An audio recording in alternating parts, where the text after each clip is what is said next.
Alhamdulillah, Alhamdulillah, Alhamdulillah. All thanks to Allah.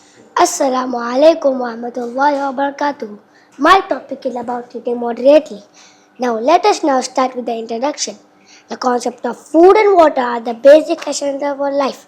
Islam is rooted in the teaching of Prophet Muhammad sallallahu alaihi wasallam on maintaining a balanced and moderate lifestyle, particularly in the relation of eating and health. In a hadith recorded, Sahih Ibn Majah, the Prophet Muhammad ﷺ said that a human being fills no worse vessel than his stomach.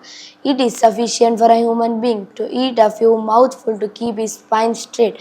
But if he fill it, then 1/3 food, 1/3 water, and 1/3 air. This hadith suggests the importance of not overeating, but rather maintaining a balanced approach to food intake, which include keeping enough space for water and air, ensuring good digestion and overall well-being.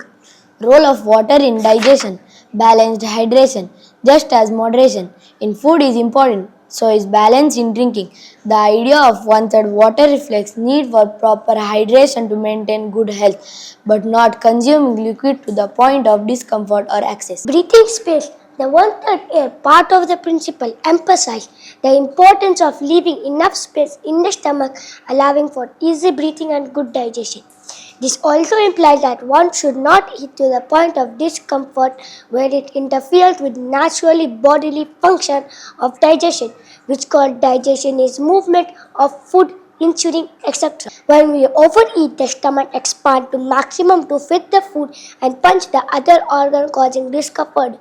Tired, Downey's also calls for the hydrochloric acid present in the stomach near esophagus, causing heartbeat, gas, etc. The concept of 1/3 air in the stomach while on eating emphasizes the importance of allowing easy churning, movement and avoiding discomfort, thereby supporting good digestion. If the stomach is left tight with food without space for water and air, this may lead poor absorption, hinder movement of food, which include keeping enough space for water and air. Thus, it will take longer time for cycle and digestion to complete. Thus, the concept of balancing food, water, and air does not solve the issue of obesity but also leads to overall moderation of one's spiritual balance, hydration, and well-being. मैं आज जिस topic में बात करने जा रहा हूँ वो है ईटिंग मॉडरेटली। हदीस में नबी सल्लल्लाहु अलैहि वसल्लम भरपेट खाने को मना करते हैं। वो कहते हैं कि पेट में 1/3 हिस्सा खाना, 1/3 हिस्सा पानी, 1/3 हिस्सा जगह हवा को देना है। मॉडर्न डाइटिशियन भी इस बात को मानते हुए हाजमे के लिए, मोटापे के लिए और तंदुरुस्ती के लिए इस सिस्टम को मुफीद मानते हैं। जज़ाकुमुल्लाहु खैर।